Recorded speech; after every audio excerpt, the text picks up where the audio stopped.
All right, what's going on, you guys? Back here in the garage. It's been another few weeks since I saw you guys last. I have since had hernia surgery, about 2 weeks post-op now, so I can get up and move around a little bit. I'm not supposed to lift anything over 15 pounds. I don't know how far we're gonna get, but I want to take care of fixing these threads if possible. And since I had all this downtime, I decided now is the perfect time, since we're in here, to do a chain conversion kit. So I also ordered a Vulcanworks chain conversion kit. Hopefully we can, swap this pulley out for that sprocket, repair these threads, and hopefully we have success there, because if not, we're gonna have to completely weld that hole and then re-drill it, and then we're worried about aligning the primer up to that.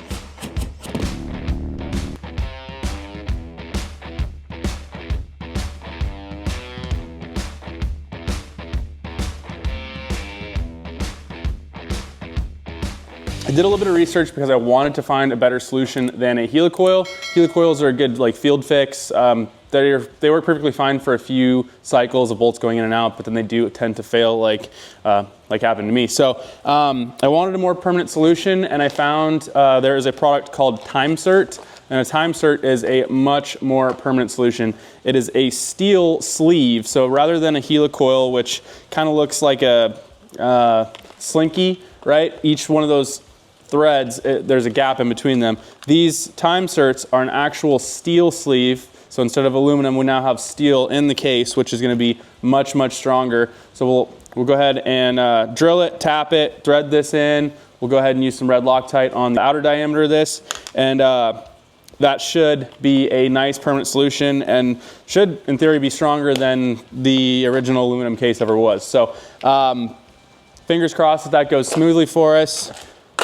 Let's get rolling on it.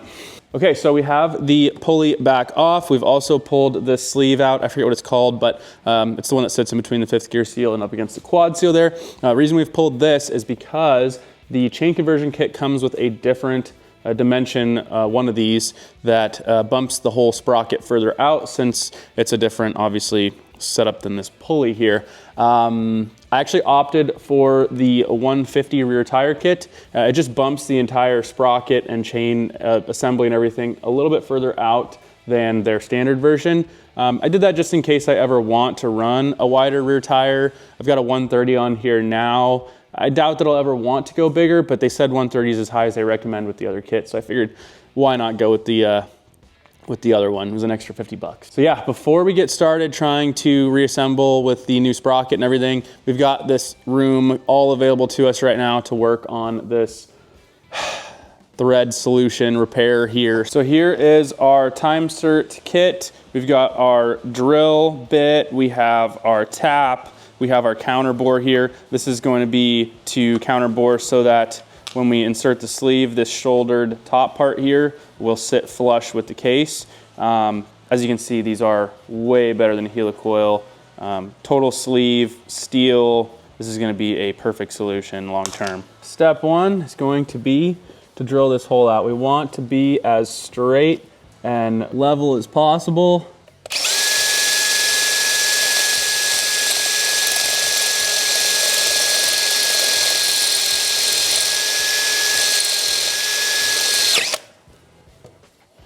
Next up is our counter bore tool. As you can see, it's got the bite marks here that we're gonna drill to, and then this flat shouldered second ledge here, that is our stopping point. That's how we know that we've gone the proper depth. So very straightforward here.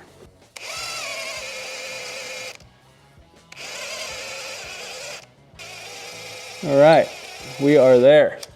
Next up is gonna be our tap. I'm using an 11/32 12 point to capture this tap. Not quite ideal, but it works. Normally I would use the regular tap handle, but it is interfering with the frame here, so we're just improvising. One thing to keep in mind is once you have a good start with the tap, it's always a good idea to back it out often just to clean those threads back out that you've created so far. You'll see that a lot of metal shavings come out, and it's just the best practice when tapping. Should also use some light oil Now keep in mind, we did not need to do an insert solution here. We really could have probably drilled the inner primary out to a larger size and then just gone with a larger bolt here. That is another option, but then we're back to aluminum threads. And if this happens again, now you're really running out of room here, and you will be out of room on the aluminum primary case in terms of those landings where the bolts go in. So this is really the right way to handle this. Time Serts you aren't gonna be able to find in store. I couldn't find any in store. I ended up ordering them on Amazon. All right, so as you can see, we've got that nice shoulder there. Perfectly threaded in. Here's our driver tool. Here is our insert. Put a little bit of oil on the tool. They recommend that. And from here, we're just gonna throw a little bit of red Loctite on the outside of this sleeve. Now we run this bit in as far as we can. And now we just unthread it. That's it. That thing is locked in. Better than new. Fortunately, we have plenty of material on this case to make this repair, as well as the fact that here it is not a blind hole like these other ones. There is an actual backside where it hits the sump there. So yeah, this was sucky, but kind of best case scenario of sucky. Okay, so this Vulcan chain conversion kit is really, really sweet. As you can see, it comes with everything necessary to do this install, and you can, you know, cater some of these things to you in terms of sprocket tooth sizes. I went with a 51 tooth rear and a 24 tooth front. That's kind of close to stock. It's gonna be a little bit more torquey, a little bit less top end, but that's okay. That's what we're looking for with a little bit of a stunt bike slash, it's a 5-speed, like it's not a highway ripper anyway. So yeah, the kit was, I don't see a price here. It was only like a few $100s. Like it was a lot cheaper than I expected. So very happy about that. Comes with a, you know, you pick which chain you want. I went with a gold X ring. So yeah, we're gonna go ahead and tackle putting this sleeve in and then put the sprocket back on and start making a little bit of progress in the right direction, hopefully. So yeah, as you can see, this sleeve is larger than this one in terms of how far it sticks out. That is so that the sprocket is clocked to the correct distance. Put just a tiny bit of oil on this outside just so that it's not totally dry going into this 5th gear seal here. Next up is going to be our sprocket. That is our correct direction there. A little bit of red Loctite in here. Remember, this is counterclockwise to tighten. Now we're gonna need a way to stop this from spinning to torque it. A few different options for that. Some people will, you know, already have the rear sprocket on, put the chain on and do it that way. We have a bunch of holes here that we can work with to stick a screwdriver in if we wanted to go that way. I may end up just chalking it with something coming up from underneath from here. That's probably what I'm gonna end up doing. Here we go, we've got a piece of wood here, just blocked in like that. That should work, we'll see. I mean, it might pop on me, but it should work. Okay, so we have our nut torqued to 120 foot-pounds, which is correct according to Vulcanworks. Here we see it's all secure. So next is gonna be this lock plate. Really need to clean up my workstation here. We're getting a little messy.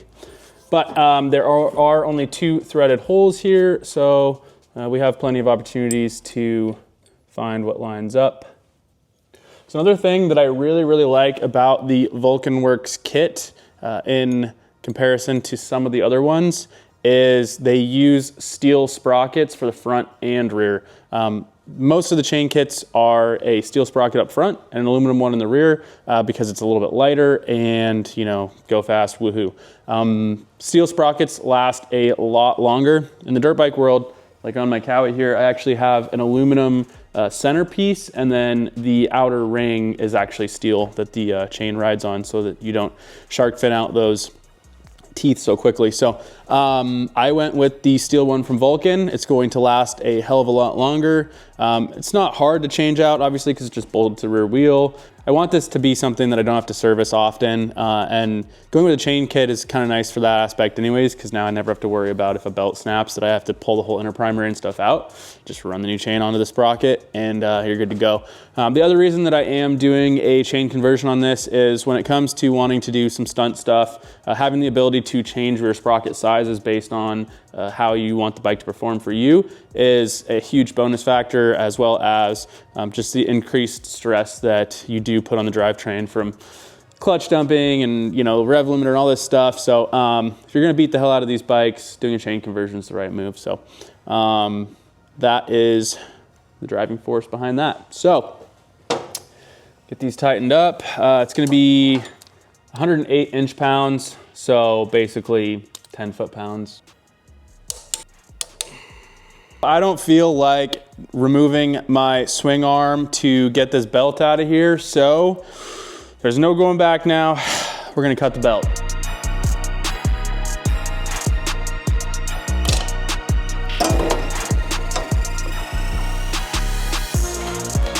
All right, here we go again. We've got all of our surfaces cleaned up, O-ring cleaned up. We've got our inner primary all RTV'd, and I hope that we don't run into any issues this time.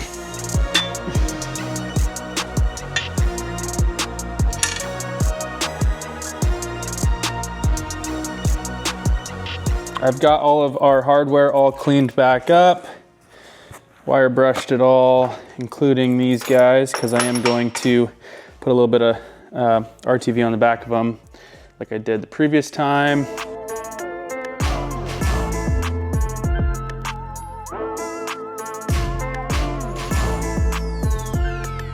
All right, well, we've got all of them snugged up and in place here. Pray for me, boys. We know we shouldn't have any problems with this one because it's steel.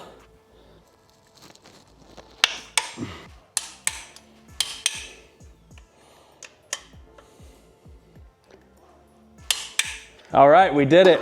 20 foot-pounds, no problems. We're gonna bend these tabs up to interlock those bolts in place, and we'll keep it moving.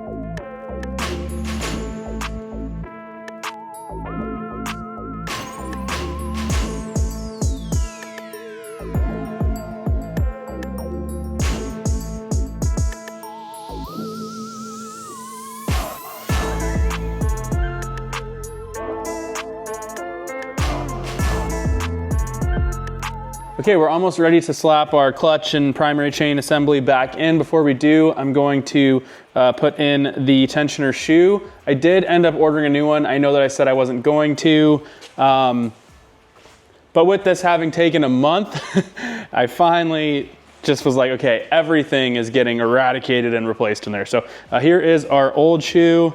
It was not too bad, but you can see there is probably an 1/8 inch of wear into that almost. Pretty easy the way that it attaches. It's just slips right on like so. And then we have a circlip here.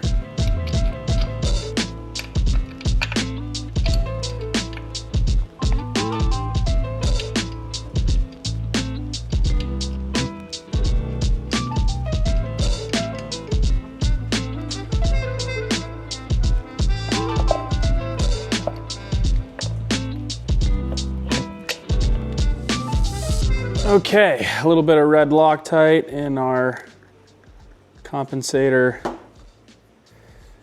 sleeve here. This guy just goes like this, straight on. This is standard thread here. And we're gonna torque it to 150 to 165 foot-pounds of torque. You guys aren't gonna tell my doctor that I'm cranking a little more than 15 pounds, all right? gonna put my body weight into it so that I'm not, you know, pulling or anything like that. So we need to get our locking tool in here and figure out which size socket that is again and see if we can get done. Okay, next up is our clutch hub nut. It's just gonna go right in here. Some more red Loctite. This is gonna be a reverse thread. And as I said, we're gonna go 70 foot-pounds on our clutch hub nut. Now that we have our compensator and clutch tight, we need to adjust our chain to the proper tension. I just have it set wherever, you know, tight enough to where I could get the hold tool in here so that I can tighten these up. So it says 5/8 to 7/8 in the manual. So we'll set our calipers here.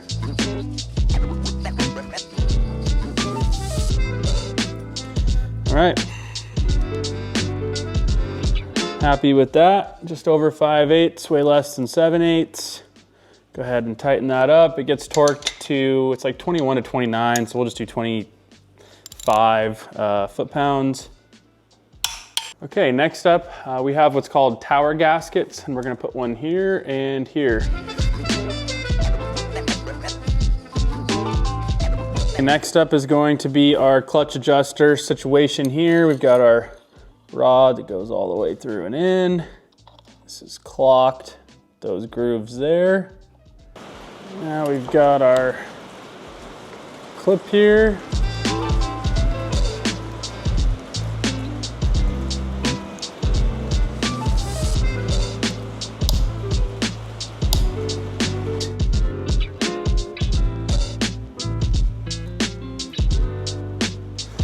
Got our mating surfaces all cleaned up. Do not forget our two tower pieces as well.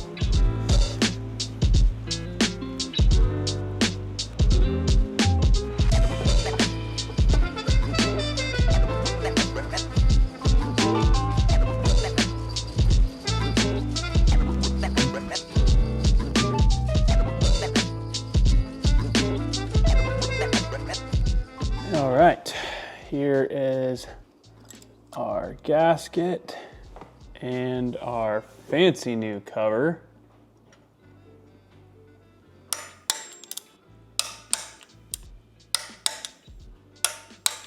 Next up is going to be the foot peg. I need to get that thing on so that I can see where I'm going to want the shift lever height to be. And here we have our nice Thrashin shift arm. We are really getting close here. This looks really good. I'm super excited to finally see this come together after over a month on the lift. But yeah, we need to adjust the clutch next. Our tension is still off of our lever as we loosened that cable to start this job. So what we want to do is run this adjuster stud until we first feel tension, just like we would on the road glide, and then back it off half a turn, and then you know, tighten the cable back up, and the tension should be just right.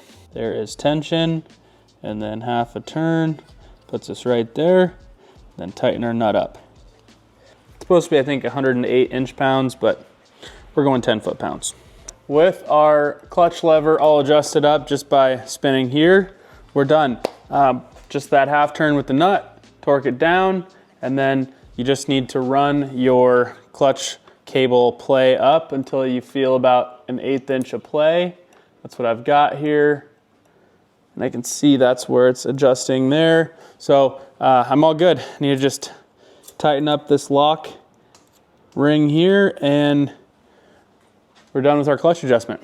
All right, you guys may recall, we still need to bolt up our starter. We got our starter bolts over here.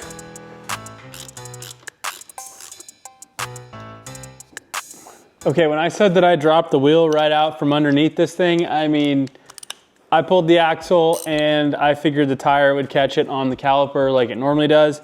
Thing just dropped right out. So yeah, no problem there. Didn't have to strain myself. So I'm gonna crank off these 5/8 bolts, pull this pulley, put the nice new sprocket on, and Then we can put it back up and in and then figure out the chain length. Okay, so this is our adapter plate from Vulcanworks. This is what gives us that extra room to be able to run that wider tire. And then we also have new hardware. Here is our 51 tooth chrome sprocket. Really nice piece, I like that a lot. It'll look good on this ugly old wheel. And I do intend to get new wheels.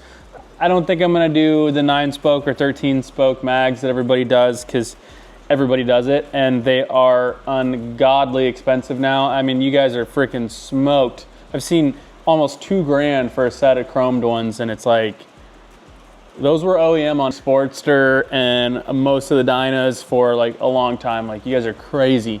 Those are like $400 wheels. So I'd rather just spend the extra money or almost the same amount of money and get you know, something nicer. So that's that.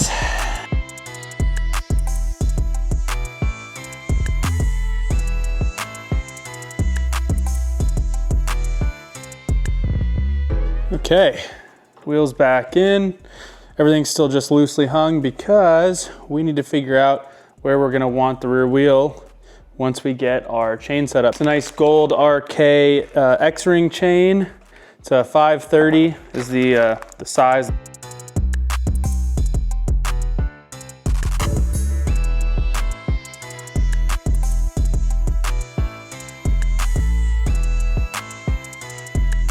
Okay, so I've got the chain all mocked up here. I had to tighten up the axle tensioners here so that I could figure out exactly where the chain sits best, which is gonna be right there. Unfortunately, I don't have quite enough forward play to be able to get one whole more link in there. So this is what we've got. I've got it marked right here. We're going to grind that head right off, pull that pin out, and then we're gonna put the master rivet right in there.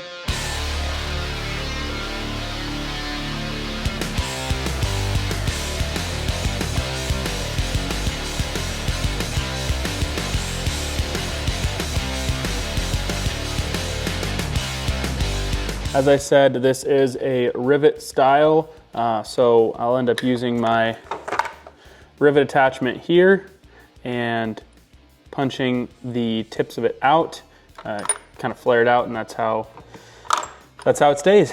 It's really hard to show you guys this, but I wanted to at least include showing you this chain breaker kit because they're relatively cheap. I got this one on Amazon when I was doing chains for dirt bikes and stuff like that. But it's like very, very helpful to do this. You can't really flare it out without this. I mean, you could use like a regular clip style master link, but this is far superior.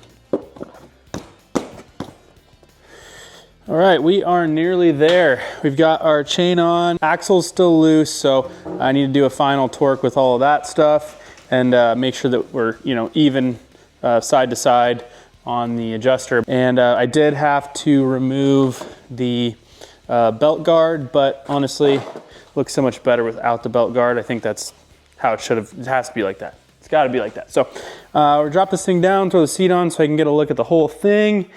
I need to get oil tomorrow and a nut for the linkage, and she should be a runner. Yeah, so this is gonna be it for today. Get everything cleaned up, and we'll close this video out hopefully maybe tomorrow. This side should be much easier. As you can see, we've got our forward control stuff here that's gonna go away. This linkage is gonna go away. Our stock mid-control mounting location is here. So we're gonna mount the bracket to there. And then obviously the shorter linkage and all that stuff is gonna live here. So first step is gonna be getting all this stuff out of the way. We've got the brake linkage off. All we had to do was unscrew it and slipped right out. So 3 minutes to remove the forward controls on this side. Much, much easier than the other side. So yeah, we're gonna start working on reassembling everything, figure out everything goes together, and do a good job along the way, make sure that we chase any threads out that need it. But should be pretty straightforward. All right, we're back and we are dangerously close to being all done with this job.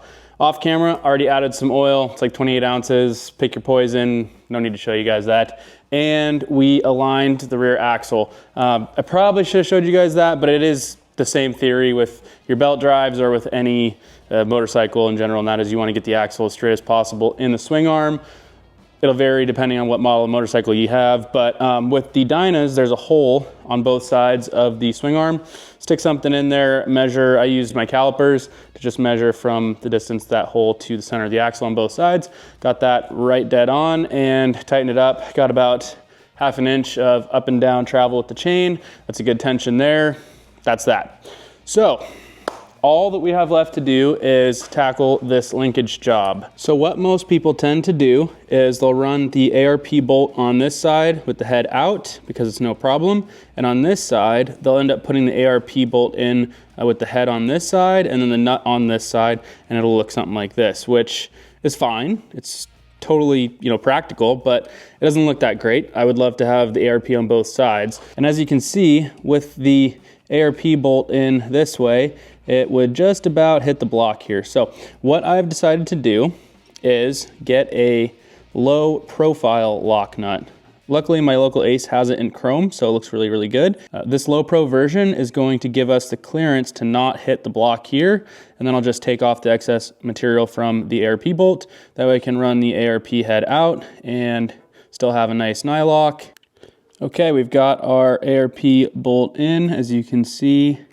Plenty of threads there for our low profile nut. There we go, much cleaner that way. And let's see, we have plenty of clearance.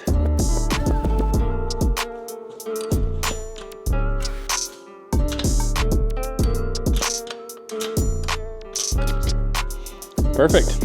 All right, after making what should have been a one-day job, a month-long job, we're all done. Everything is done. This bike is 100% ride ready. I want to drop it down, sit on it, and see exactly how the foot controls feel. I've already got everything all measured out in terms of where my shifter is, the brake arm height, but I still want to show you guys what that looks like. So let's get this thing down.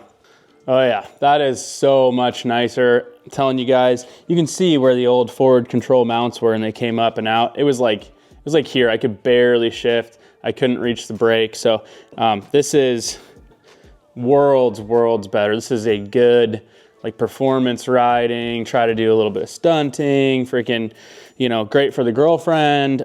This is just a very comfortable neutral riding position right here. I mean, perfect.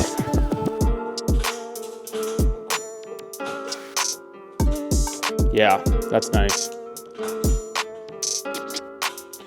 This shifter is so much tighter now too. Putting that clip on the backside, which some people forget, it'll work without it, but that kind of wave clip really keeps the tension on the entire shift arm and whatnot, so there's no wobble at all. It's very, very sturdy, so it is just a very nice, smooth, crispy engagement. So very nice. Brake side as well, very comfortable. So funny enough, I actually am gonna add one more thing to this foot control installation, but it's not gonna be in this video because unfortunately this video is taking way too long and I wanna get it out this Thursday for you guys. So, but I am gonna be changing up the brake arm. When I was putting together this kit, there was no good option for an aftermarket brake arm. Everybody just used the factory one. Funny enough, this week Thrashin dropped a new billet brake arm that matches their shift arm on this side. You can get it in black or chrome, and it's a really nice looking piece. And for the next 3 days, they've got a special going where you get a free tip, whether you want the shifter style or whatever style of tip you want, you get it for free, which is normally like 50, 60 bucks with the arm. So I guess I'm buying a chrome Thrashin brake arm. So you guys will see that in future videos, but not in this one. So other than that, I think that about wraps this video up. I appreciate you guys watching. Hopefully this video was informative, taught you guys about how to use a Time Sert and repair threads if you need to. You guys know how to open up an inner primary now. This is pretty much all the same when it comes to looking at the newer touring bikes as well. Once you get in there, you got a compensator, you got a chain, you've got a tensioner system, and you've got a clutch system. So Harleys haven't changed much in that aspect, so it's kind of nice once you've seen one of them. There are little variances here and there, but I imagine after a couple of years of doing this stuff with you guys, I'm gonna know these bikes pretty damn well. So hope you guys enjoyed it. Please give it a thumbs up, comment down below with any questions you've got, and I will catch you guys in my next off week.